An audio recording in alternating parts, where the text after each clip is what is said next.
This is our weekly talk show where we discuss the week in Humboldt, the local issues, and the local personalities. I'm your local host, Talvi, and I'll be here with you for the next hour. Please remember, you can tweet at us during the show at Access Humboldt, and I'll be giving out the phone number for the call-in portion of the show a bit later on. Let's start off the show by meeting our panelists, and you'll see why we have a certain panelist member on here. Joining us tonight, we have Kathy Fairbanks, spokesperson for the Yes on 26, No on 27 campaign. Hello, Kathy. Hi, thank you for having me tonight. Of course, I'm glad you're here. We have Dr. Erin Donaldson, lecturer in the Department of Communications at Cal Poly Humboldt. Hi, Erin. How are you doing tonight? Hi, Talvi. Great to be back. And of course, we've got Kirk, attorney and also underwriter of this show. Thank you so much for that, Eric, as well the host of Redwood Wonk, which airs directly after this program at 7 p.m. So welcome to all of our panelists. Our topic for the first segment, we'll see how, if this takes us through the entire show. It might. I feel like this has gotten deeper than I thought. Full disclosure, I like to gamble. I like going to casinos. I went to UNLV for a portion of my life, and University of Nevada, Las Vegas. And I was actually under 21 when I went there. So I didn't gamble, but my family, some retired out there, and I enjoy going and I enjoy gaming. So this was an interesting topic to me.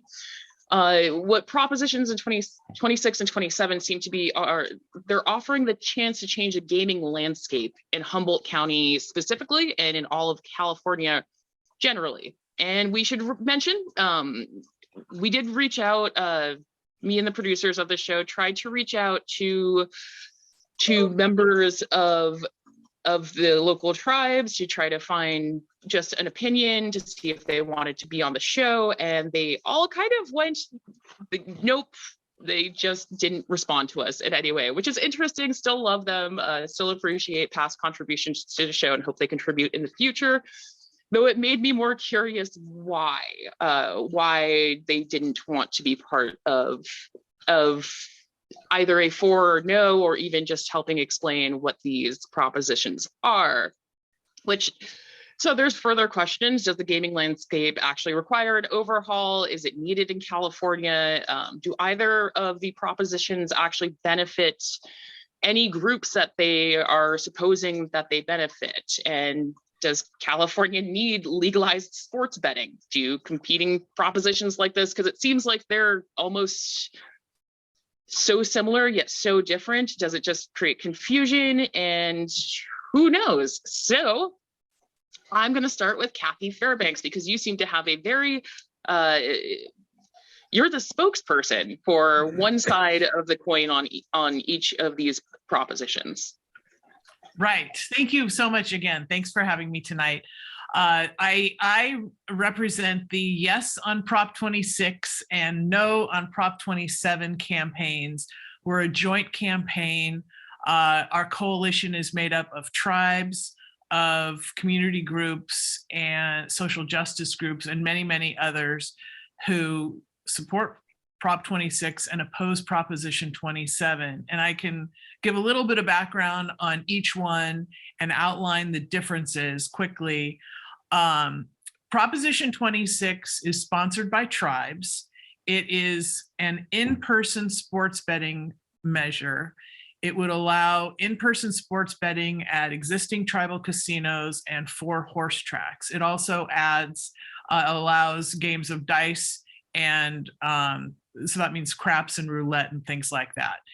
But the main provision, of course, that everyone's talking about is the sports betting. As I said, it's in person. We think this is the responsible approach to sports betting in California. It can only be done in regulated casinos or horse tracks. where someone is there to check IDs and make sure that people underage are not gambling, because obviously we want to prevent that. The benefits of Prop 26 are, of course, to tribes. It helps improve their self-sufficiency, and it continues the promise that voters made to tribes in 2000 when California voters voted on Proposition 1A to grant tribes the exclusive right to operate casino-style gambling. And what we know is that voters believe that tribes have been very good stewards with that responsibility. They've built their casinos, they've operated them successfully and fairly. They've done things to help their tribal members. They've built homes, they've built schools, fire stations, health centers, things like that, provided scholarships for their tribal members.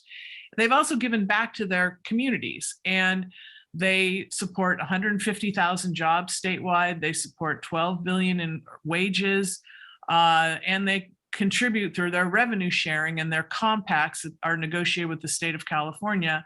They contribute about $5 billion annually to state and federal and local coffers. And so, we know that there is a segment of the population that wants to bet on sports, but we want to start off and do it responsibly and ensure that we can get sports betting done successfully in California and, give people what they want, give people an opportunity to bet. On the other hand, Proposition 27 is. So before we get into Proposition 27, I hope you don't mind some questioning. Sure. On 26, I know Eric had released a statement that was on a local news site. I believe it's on Kim Kemp, where you had posted propositions, and you had said no on 26, Eric. And I just want to know, just so we can get kind of a balanced side of it, why would you think no on 26? Well, no, I'm first of all voting no on both of them. And I do think that 27 is much worse than 26, much, much worse. It would essentially turn every computer and phone into a casino for it. So, I mean, that's down there. 26, I was more ambivalent on, but we have to understand the history of this, is that in 2018, the Supreme Court, conservative majority, had a really quirky decision. They decided that the federal government, which had banned sports betting across everywhere, it could regulate the sports betting under the Commerce Clause, but not ban it. It's a really strange decision, and Congress has not taken any leadership to revisit the question since then. They were too busy with other things, I guess. And and about 2/3 of the state have now implemented and legalized it in their states and made compacts and of all different forms. And California is not one of those states that has done that. California, it's still illegal to bet here. My problem is that sports betting is like the crack cocaine of gambling. I mean, it's people lose their shirts and their security, their children's college funds. I mean, it is a real serious addictive habit, more so than other forms of gambling. There's somewhere between 55 and 60 billion dollars a year spent on it nationwide. I really would just like to hold out and see if California can just not legalize it at all. Now, if I was going to say, okay, believe it's inevitable that it would be legalized, I would support something like Prop 26. I'm not a fan of gambling, actually. I find casinos a depressing place. Found that since I was a kid. But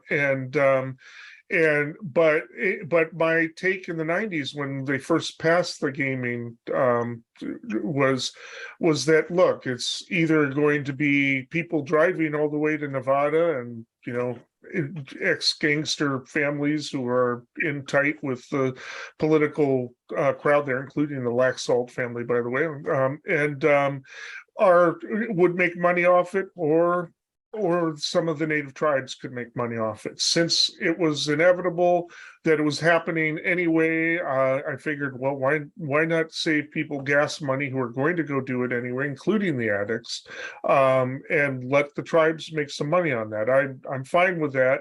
And in fact, it's really helped out a lot that they've done this. But I just think that legalizing sports betting, I'm actually hoping that Congress at some point will take leadership and exert its power under the Commerce Clause and at least strongly regulate it. Again, I want to give it a chance for that to happen before we pass something in California.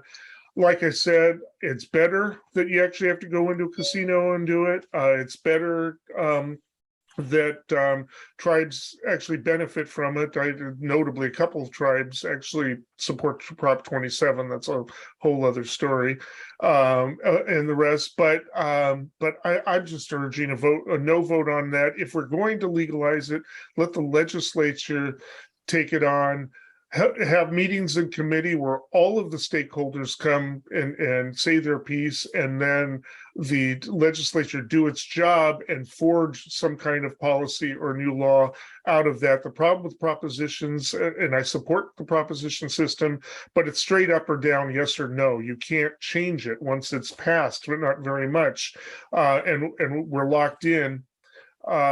That's my feeling about it. I don't hold any ill will to the people that are promoting both of them, and if we are going to have it, I would like to have the tribes make money off it rather than these companies that are just bleeding people across the country right now. Thank you, Eric. Kathy, you don't have to have a rebuttal for that or anything. It'd be great if you did, if you wanted to hit any of those points. So I do want you to go over Proposition 27 as well. Well, that's actually a good segue into getting into Prop 27, because one of the things we do know, and Eric, you talked about this, is if Prop 27 were passed, it literally would turn any way you can get on the internet, it turns into a gambling machine. Your cell phone, your laptop, even gaming consoles, tablets, all of it. Prop 27 was written for and by out-of-state gambling corporations. There are 7 that are funding Proposition 27. They immediately, the way the proposition was written, it immediately takes 90% of their revenues, their profits, and immediately puts that into their pockets. And all these companies are based out of state. All this money goes out of state. They claim, 10% is left for the state of California. They set a 10% tax rate. But the way they've drafted Proposition 27 is to include a number of loopholes that allows them to whittle down that 10% to next to nothing. And a couple of examples, they talk a lot about requiring a $100 million licensing fee for any company that wants to enter the California market. That very same $100 million licensing fee is deductible on the back end from the 10% tax they're supposed to be paying. They also drafted a loophole in there, wrote a loophole, I should say, to allow federal taxes to be deducted. They can deduct all their free play and promotional bets.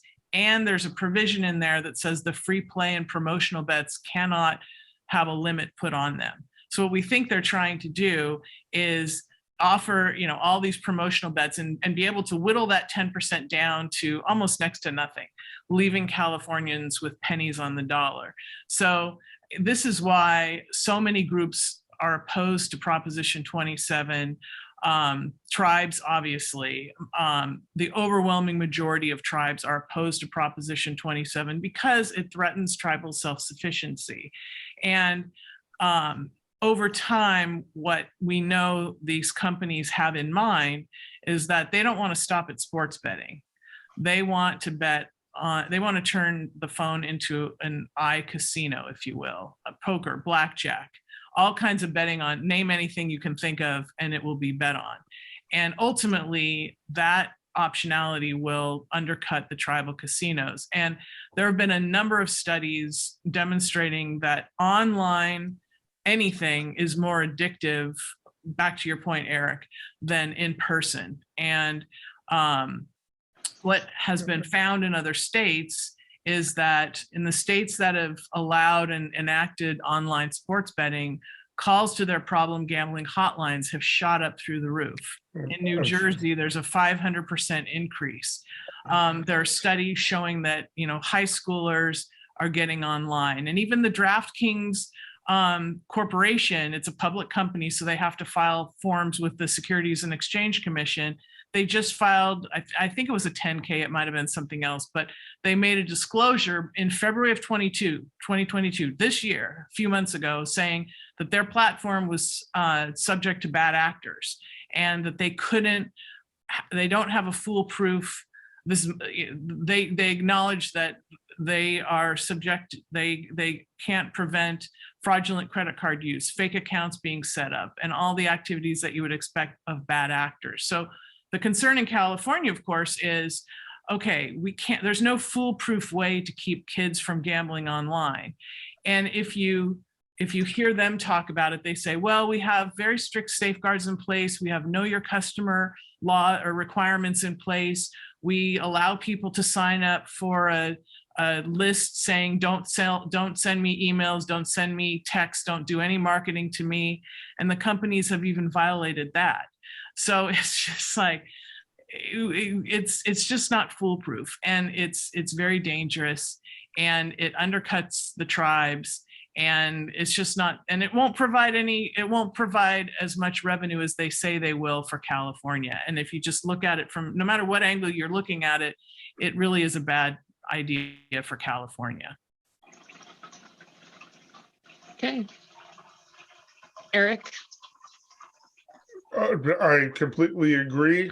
27 is all bad news for all the reasons she said, and even some more. But probably need to bring Aaron into the discussion. He's. I know. I wanted to give Kathy. Kathy, I know you have to leave after the break, so we'll do it early because it might cut out pretty quickly. But thank you so much for your time.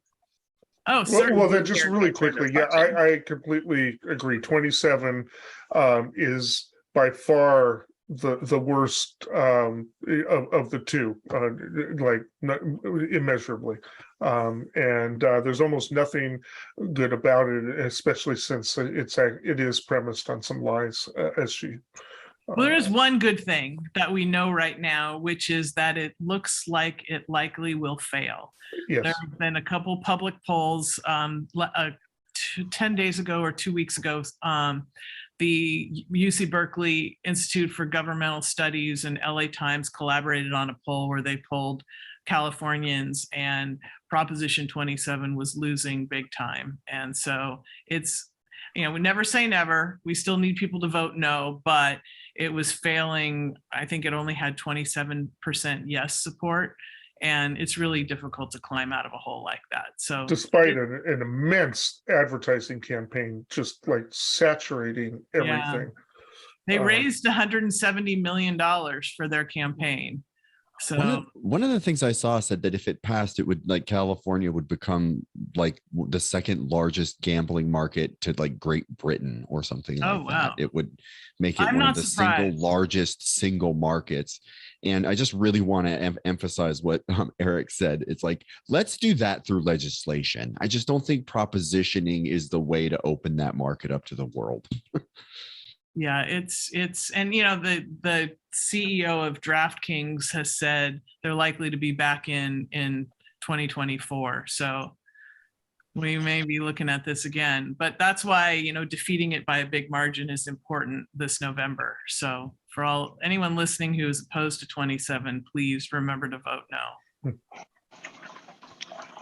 Thank you. That sounds like a final word. Do you have anything else to say before we head off to our break, Kathy? No, it's just thank you for having me on, and please continue the discussion, and we vote no on 27. Okay, thank you so much, Kathy. You're listening to KZZH. This is Thursday Night Talk, and we'll be right back.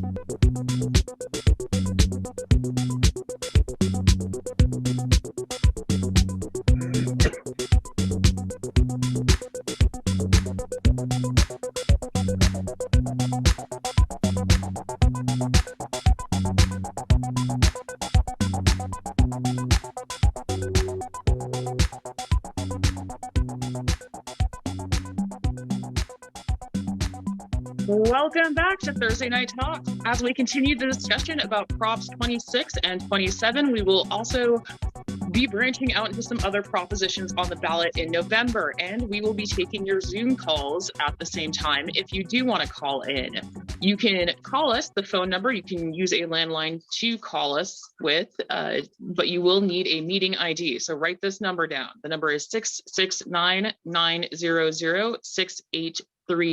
Again, that's 669-900-6833, and the meeting ID 511-886-8501. Again, that's 511-886-8501. You can also send us a tweet to @AccessHumboldt or an email to kzzh@accesshumboldt.net.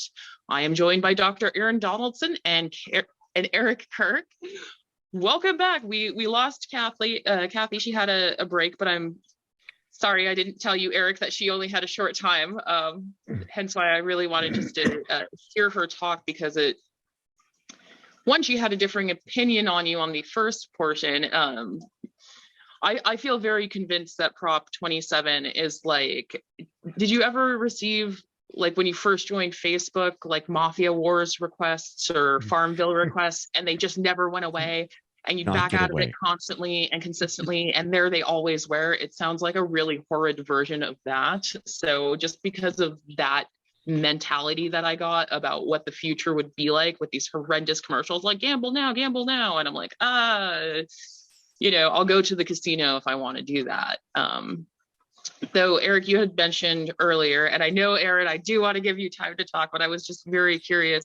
You had brought up that you actually do know tribes that are supportive of Prop 27, and why do you think they would be? The Pomo tribe, based in Mendocino, and I'm forgetting the name of the tribe in Sonoma County. You see their big casino up on the hillside on the left when you're in between Healdsburg and Cloverdale, and when you're heading south, it's on the left. And I'm not absolutely certain as to why they support it. The only thing I can figure is they've got an in with those companies and figure that it's a way for their tribes to benefit from it directly in a way that maybe they wouldn't benefit in 26, which is kind of the other aspect of this, is that it shouldn't be the spoils go to the winners. There are winners and losers on every side of these things. It really should be a comprehensive discussion across the board of all the stakeholders to come up with something that's fair to everybody. And like I said, I don't attribute. I think 26 is actually kind of a responsive result to 27. I may be wrong on that, but I think that the 27 was rushing in to do this, and I think some of the tribal interests and other interests that really don't want 27 to pass thought we better put up our own proposition, because if they both had passed, the one with the most votes would prevail. And I actually think they're both possibly in trouble, but 27 is really in trouble. Voters in California, I think, are kind of sophisticated sometimes, and I think they've picked up on it. Thank you, Aaron.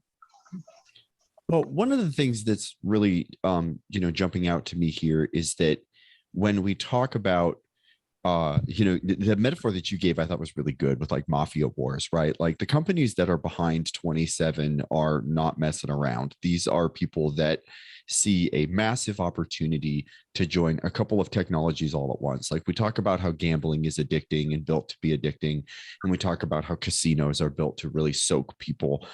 Eric, I thought your article was really, really good on this in the way that you described like convincing people that they're having a good time when in fact everyone is just flat-faced staring at a screen hoping for a payout that's really never going to come.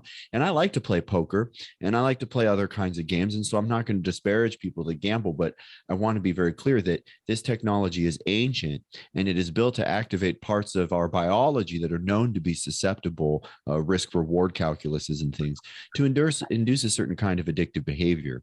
And when you look at your cell phone, This piece of technology was built with a lot of that in mind. It itself was engineered to get us to be addictive, everything from the little indications that we get that someone has liked something that we have said, to just the scroll feature and just the way that we kind of effortlessly scroll. It kind of looks a lot like a slot machine, and we always want to get to the bottom to see what's new or what we're missing, and thus we've just doom scroll away a lot of our life. And 27 very much is a chance to capitalize on these two technologies coming together to the tunes of just billions of dollars.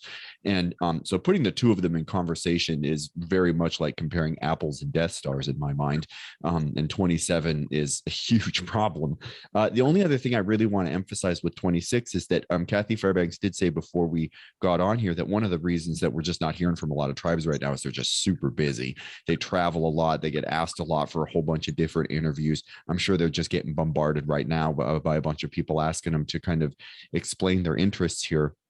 But the one thing that I would say about that conversation is that, you know, gambling is addicting and it's a difficult industry. But so far as her history gave us, there has been efforts, and we have seen efforts by Indigenous communities to make this, you know, something that is as less destructive as possible. It's like serving alcohol. It's like serving something that there is a demand for, that people want. You can let DraftKings do it, or you can let Indigenous folks here on the North Coast or within their respective communities determine how they're going to wield that power. And I know that everyone is going to have trouble with like trusting anyone, but just really want to emphasize the discrepancies between like who has a stake in our community and who does not. 27 does not, and 26 I think does. Well, it begs to question too, are most voters not adults? Like it is, you know, I'm licensed to serve through the ABC. I had to go through all that training. It's, if somebody gets drunk and gets in an accident because I overserved them, I'm actually the responsible party. And I think that's why looking at 26 versus 27, 26 does, casinos are amazing. From the moment you walk in to the moment you leave, you are being tracked in certain ways. They know who you are.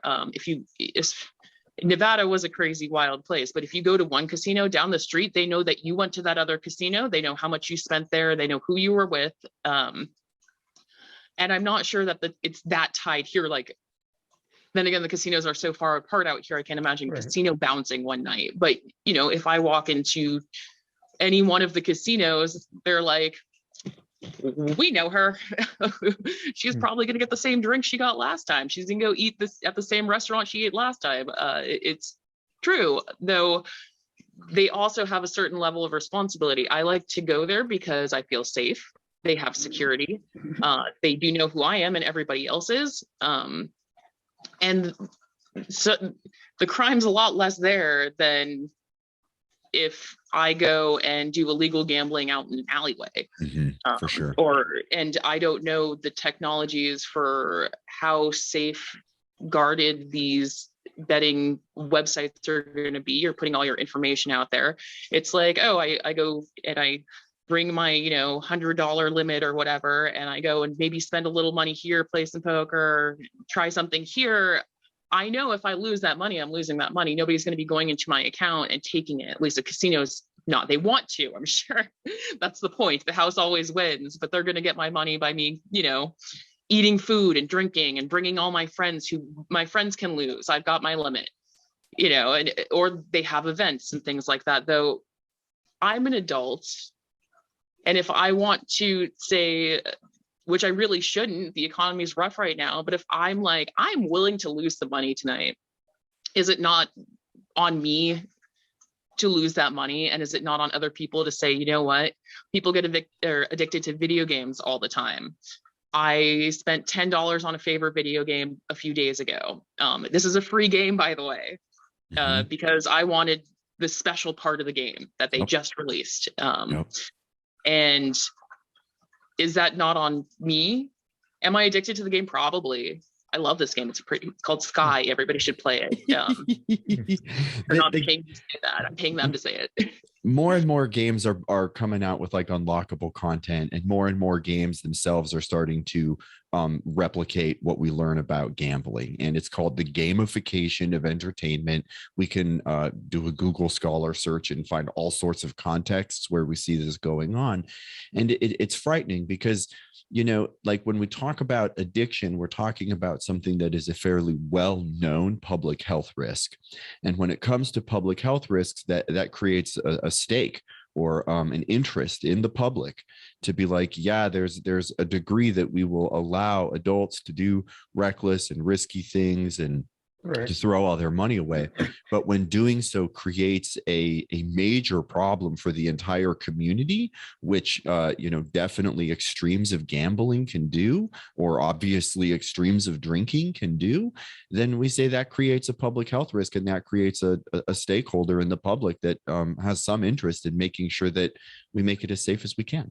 And sports betting is on a whole different level than slot machines or blackjack. It's a totally different realm, and it's increased since 2018. Every year it goes up. I think between 2020 and 2021, it increased 165%. It just catches on, and lives are ruined. Families' lives are ruined. It's just, we can say, well, they're adults, they should be able to handle it, but actually addicts cannot control themselves. That's by definition what it is. They cannot do it. Medically speaking, they cannot control themselves. Are they going to go find a way to do it anyway? Maybe, but if you make the easier you make it, the more they're going to lose, and the less chance they have of stopping before they do. You know, it's there's different levels of addiction. So, like I said, but it's probably the writing's on the wall. If Congress doesn't take some sort of action here, and Congress is broken right now, as we all know, then it's going to happen. But I'd like to have it happen with a more sensible discussion process than two competing ballot propositions where it's all or nothing. It's worth pointing out that when it comes to just like the illicit gambling market or the illegal gambling market, one good argument you can make for regulating and legalizing is that it becomes much easier to track that stuff. When you just prohibit absolutely everything, then suddenly you're trying to enforce absolutely everything. But you know, as Eric is saying, if and when the legislation decides to get around to describing how this is going to work, regulating this is probably an inevitability, and that can help us really get, you know, particular with enforcing some of the most extreme instances. Between the two propositions, it seems like the easiest to regulate would be Prop 26. If, say, there was to be changes, and again, I think that in-person style is not that, I mean, I'm just hosting the show, but if you want my personal opinion, I like going to the horse races when they come to the county fair. I think a lot of people who don't normally gamble do. And there's places in California and Oregon that have maybe not year-round racing, but heavy racing. And how is it allowed during, say, the county fair, but not normally? Right. I don't know if anybody has an answer to that. I don't have an answer to it. I do know that there are several horse racing facilities that would benefit from Proposition 26 too. Again, the idea is to contain it in a building that is already, you know, compliant with rules and understands the necessity of keeping some control over it. And so, I believe the one in Ferndale might even be one. I'm not sure of them that would benefit from it, would actually be part of the compact. But yeah, anyway.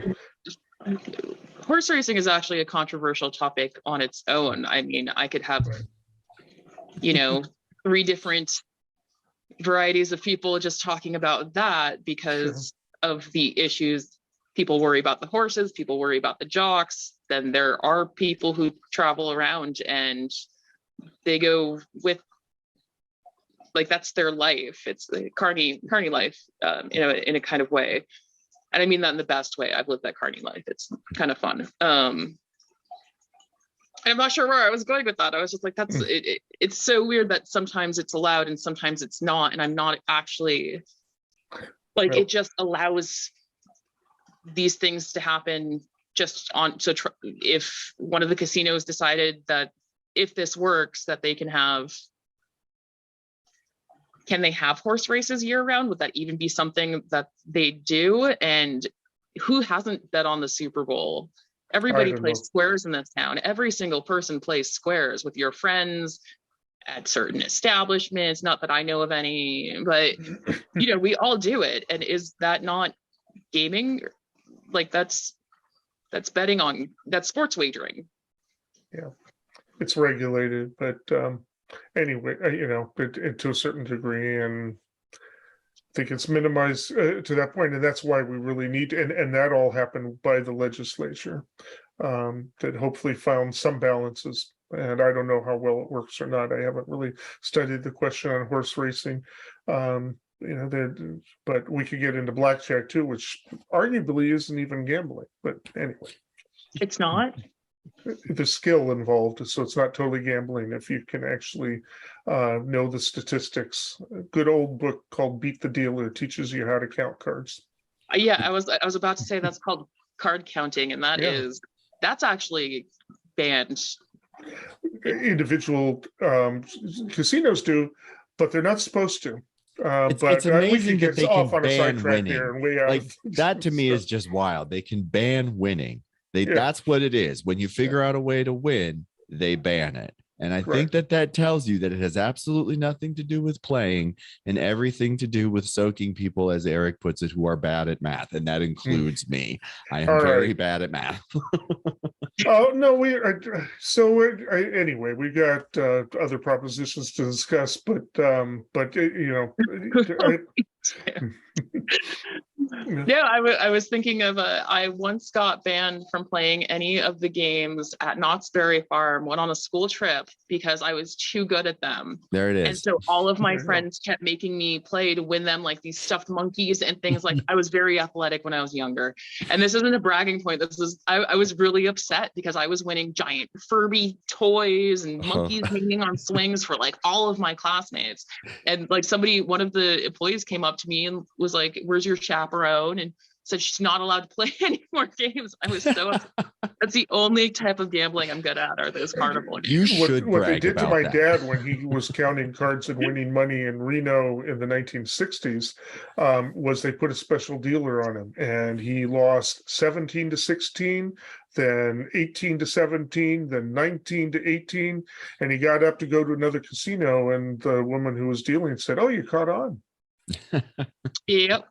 Yeah, but that should be regulated and made illegal. If you're going to do blackjack, then they're going to be people who know the math and know how to play it. And it can't be illegal to win. You should be allowed to win. Yeah, or to use skill to win. That's the point. Yep, yeah, that's it. Yeah.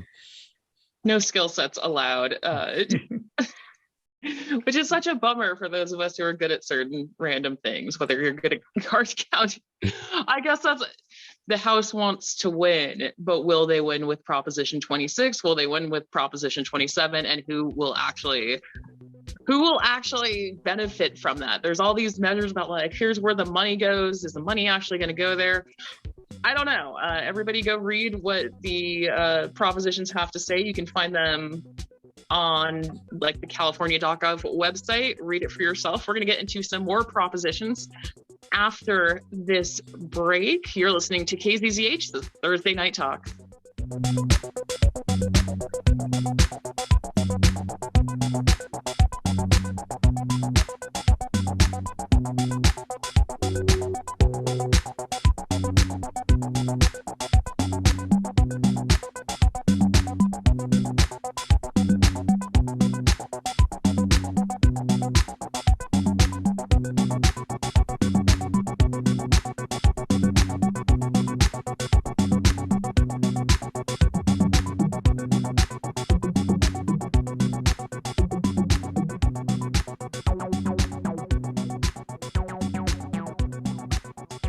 Welcome back to Thursday Night Talk here on KZZH. I'm your local host, Talvi Freed. You can join the discussion yourself by calling 669-900-6833. You're going to need the meeting ID number to join, but you can use a landline. The meeting ID number is 511-886-8501. Again, the phone number 669-900-6833, and the meeting ID 511-886-8501. You can tweet us at Access Humboldt or send an email to kzzh@accesshumboldt.net. I'm here with Dr. Aaron Donaldson and Eric Kirk. Hello, gentlemen. Hi. Hi. We just got done talking about Proposition 26 and 27. I feel like we've exhausted that. It's figure it out on your own if you want to vote. I feel I know how I'm going to vote. I feel like everybody else here knows how they're going to vote. And it's up to you. It's an interesting one. I want to know more about it. And I really wish that I could have had a tribal representative here to talk more about how it affects them, and especially Prop 26, where it is directly related to wagering and in-person roulette dice game sports wagering on tribal lands. So I wish that one way or another I could have had somebody to discuss that. Though we have several other ballots, of course we do, and one of them this one's going to be a quick one. Proposition 30. Anybody who makes a yearly income of over $2 million. Eric, do you want to explain this one to everybody? Yeah, it's basically a fund or a separate fund, separate from the general fund, that's created by special tax on people making over $2 million a year. And it will go to various electric vehicle technology, infrastructure building, and other very good causes, very things that most progressives would support, who believe that climate change is necessary. A couple of other things as well. And I will say that there is, I of course support it, but there is a coherent opposition, or a pretty decent reason to oppose it. And one is that right now we have a policy, a government policy, that a certain percentage of money has to go towards education. And this would set up a separate fund, because it's outside of the general fund, would not be subject to that. And they're worried that this is going to open up a whole string of people trying to pass these legislation like that, creating other special funds to be able to bypass, and that education is ultimately going to suffer. I think the legislature has to address that and basically say, no, you can't do that. But until they do that, this is an excellent opportunity to get some very important work done towards addressing the crisis of climate change that we suffer here in California and everywhere else. I could just jump in real quick on that. I know that there's a few people out there, maybe not too many in Humboldt County, who are complaining about how we're taxing certain populations. Like, how are we going to define rich people, and why would we just tax rich people? I think most people are aware that tax is disproportionately paid in this country by lower income earners, and that once you hit a certain income level, it becomes pretty easy to avoid your tax obligation, or to pay much smaller percentages of your income in tax. But it's really worth emphasizing that this is going towards conversion towards electric vehicles, forest fire suppression, stuff that's designed to combat climate change. And the wealthy are disproportionately responsible for that. Like, and when people have multiple vehicles, when they have really, really large houses and multiple houses, they take lots of trips, they do all sorts of things, like that adds up pretty quick. And so I think it's a really good example of where we're taxing a population that is disproportionately responsible for a problem, so that they can disproportionately pay for it. And I actually think that people should be taxed based on their proportionate benefit they get from the system. Everything the government does benefits the rich. And some people would say, well, what about the programs for poor people? Well, that benefits the rich by providing a release valve so that there isn't a revolution, so the rich don't get taken to guillotines. So yeah, they benefit from everything. Yeah, there's so many good reasons to, make sure that people aren't starving on the street when rich people need some kind of explanation. It's like, well, clearly you understand that it's a very basic thing that we could do to avoid tremendous suffering.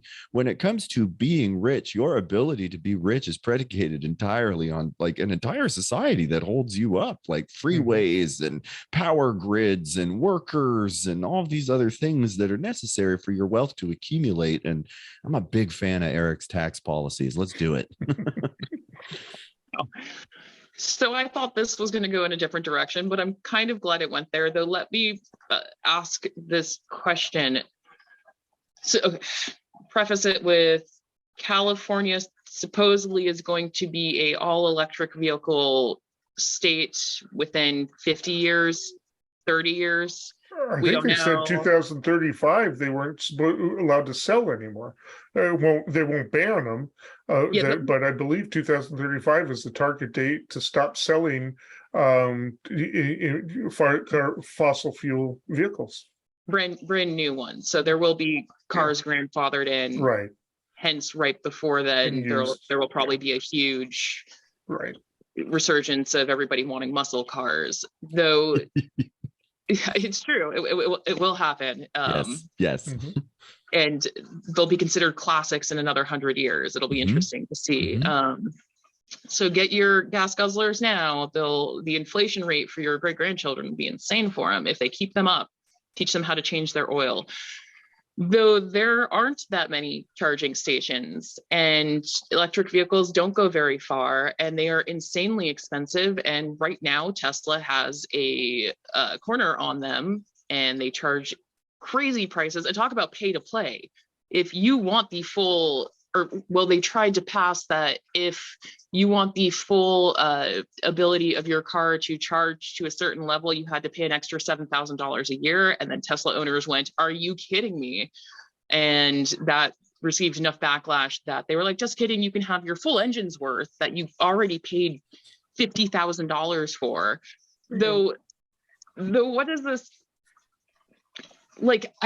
So anybody over 2 million they probably have an electric car because they can afford it. They can probably afford the Tesla and all the maintenance on it, including the monthly subscription that they have to turn their air conditioning on a hot day. But what about everybody else who's going to be forced to, if they ever want a car? Is this going to be that people who can't afford a car now or can't inherit a car later, are they going to be priced out of the car market? There's basically kind of, I'll call it an arms race on the technology right now happening. There is research going into all kinds of things, from alternatives to lithium to, battery power packs that you can just replace by hand.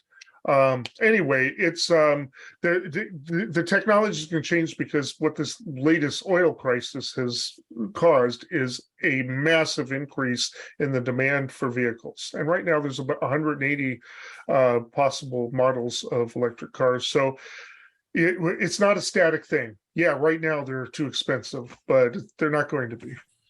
Electric cars travel like the distance that 90% of people want to travel 90% of the time. I know a lot of us like the idea that we can drive 300 miles at a time, but gosh, I haven't done that since before the pandemic. And maybe a bunch of other people are doing that, but it's fairly limited. The one thing I'll say that really ties these two issues together that's very important is, I think within the same month that Governor Newsom announced that they were outlawing those cars, they also said, please stop charging your cars because it puts such a huge load on our system that it ignites our fires, and we need a major infrastructure upgrade. I was talking to my partner Kate about how if 9, 10, 15 people decide to get electric cars on our block here in Arcata, I'm worried that the power is going to stay on when they decide to charge them all at night. And so that transition is going to be expensive, and as I understand it, that's part of what Prop 30 is designed to do. Yes. All right. So we're starting to run out of time. So let's jump to another proposition. I'm not the most well-versed in this, though. Is Prop 30, no, gosh, I just lost it. Prop 29 is 29. extremely complicated, and It feels like it. I've had yeah, I friends don't think on we could analysis. do it justice in the time that we have. I suggest that people really pay attention to the discussion. There are good reasons to vote for it. There are good reasons to vote against it.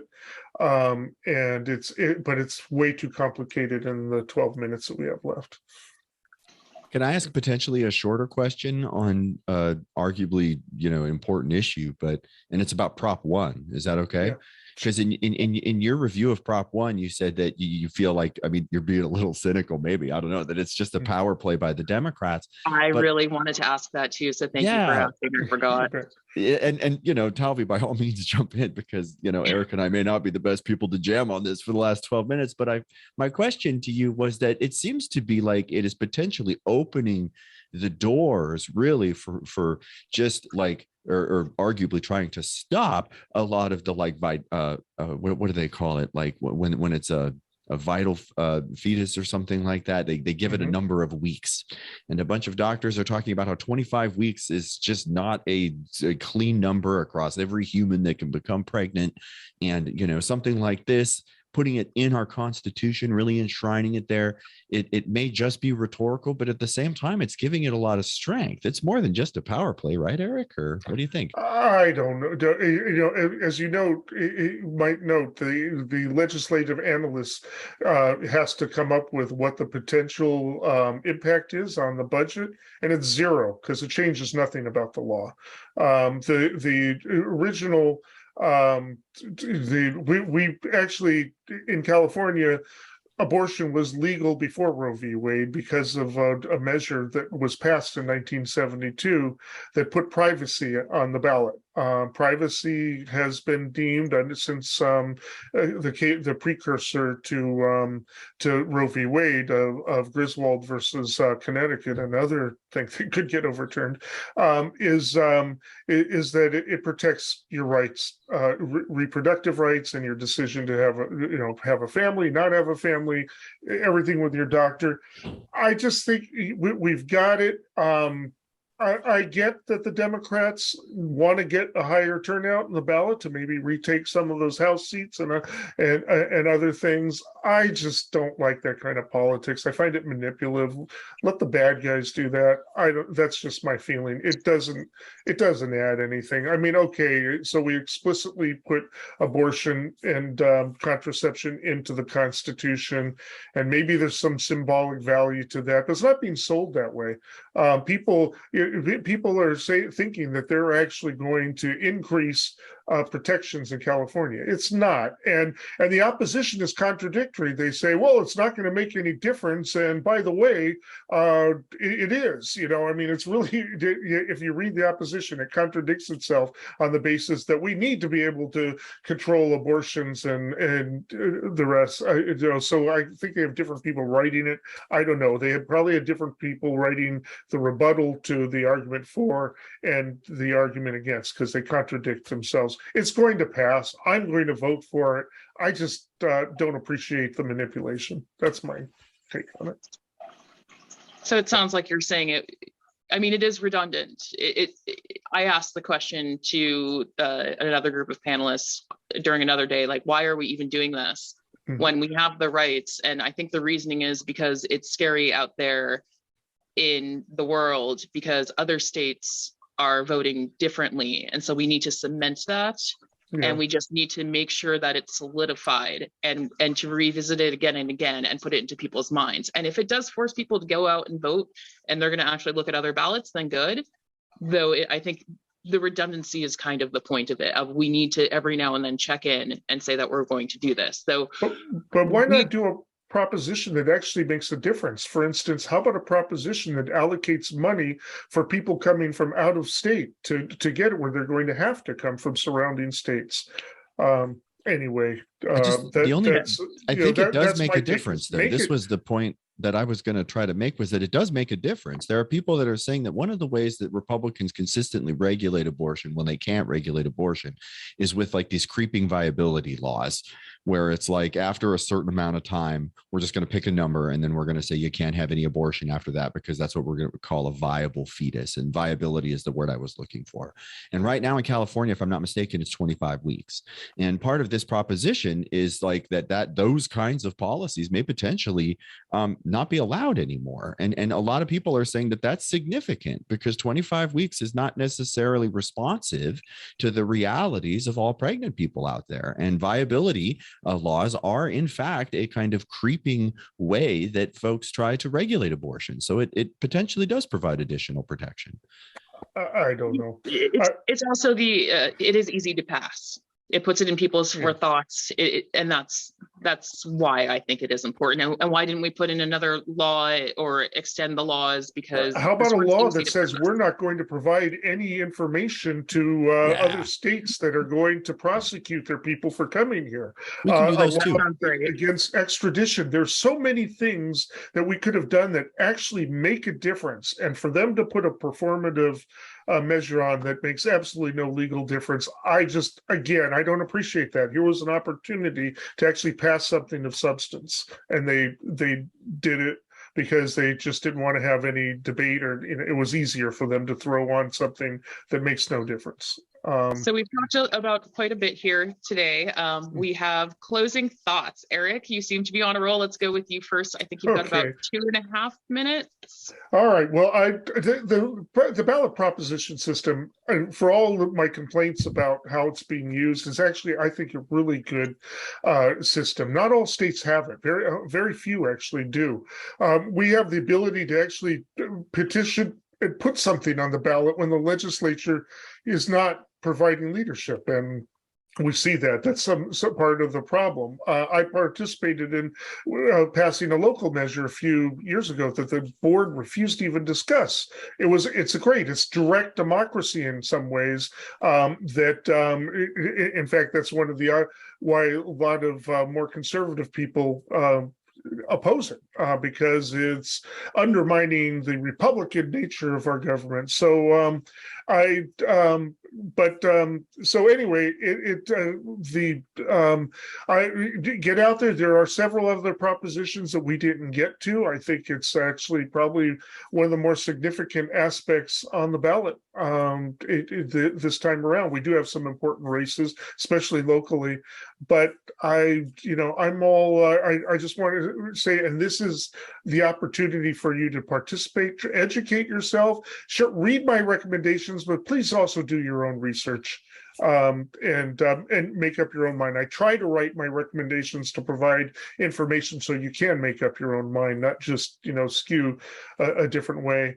But please get out there and vote, because that's really essential. This is probably one of the most critical elections we've had in years. Hey, Aaron. Just really want to echo what Eric said about getting people out there to vote, and tell folks that are out there that are listening that might potentially have trouble with gambling that you can call 1-800-522-4700. 1-800-522-4700 is the National Gambling Helpline. It is 24/7. It is 100% confidential. Gambling and addiction are things that sneak up on us. If you wonder time and time again whether or not you have a problem, it's worth at least getting some help. It's fun. I think a lot of us do it to have a lot of fun, and it's typically pretty harmless. But as we've said tonight, it can really destroy a lot of lives. So 1-800-522-4700 if you or someone you know has trouble with gambling. That's it. Thank you so much for having me, Talvi. Of course. Thank you both to Aaron and Eric. Thank you. Thank you. Thank you. That's about all the time we have today. Earlier we had on Kathy Fairbanks, spokesperson for the Yes on 26, No on 27 campaign. Thank you to Dr. Aaron Donaldson, lecturer in the Department of Communications at Cal Poly Humboldt, Eric Kirk, attorney and host of Redwood Wonk, which if you stay tuned, you can hear him right here on KZZH in just a few minutes.